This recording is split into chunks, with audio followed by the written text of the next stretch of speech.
Vicepresidente, parlando di infrastrutture, sono giorni di festa dal punto di vista istituzionale perché finalmente i cantieri della Statale 12 sono partiti e sembrava impossibile fino a qualche anno fa. Allora, 10 anni fa ANAS disse che era un cantiere che non sarebbe mai partito e un'opera che non sarebbe mai stata finanziata. In questi giorni la stessa ANAS, dopo 10 anni di lungo lavoro, sta allestendo i cantieri per far partire la bonifica bellica e poi, una volta completata la bonifica bellica, cominceranno i veri lavori, quelli con le ruspe, e quindi la realizzazione della strada. Un evento importante che Verona e provincia aspettavano da 50 anni. Altro grande cantiere, quello della TAV, ci può dare sinteticamente un aggiornamento sul cronoprogramma, come stanno andando avanti i lavori?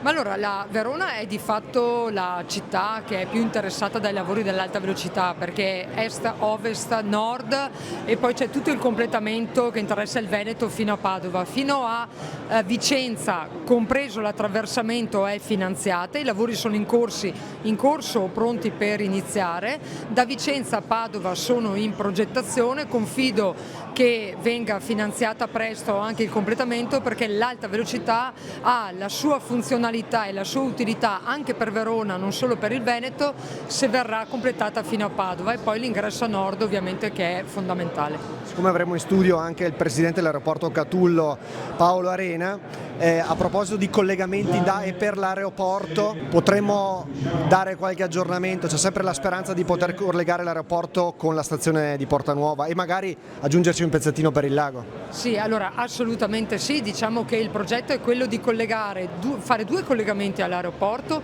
uno alla linea Verona-Mantova, che permetterà il collegamento sia alla città di Verona che alla città di Mantova, ma il valore aggiunto che proietterà di fatto l'aeroporto nel futuro è il collegamento al lago di Garda, per poter ovviamente intercettare tutti i flussi dei turisti del lago. RFI deve fare il progetto, il territorio è fondamentale che con le associazioni di categoria rimanga compatto sulla necessità di questo intervento, e anche se oggi anche questo sembra impossibile, se il sistema Verona farà squadra, molto probabilmente tra qualche anno faremo qualche altro miracolo.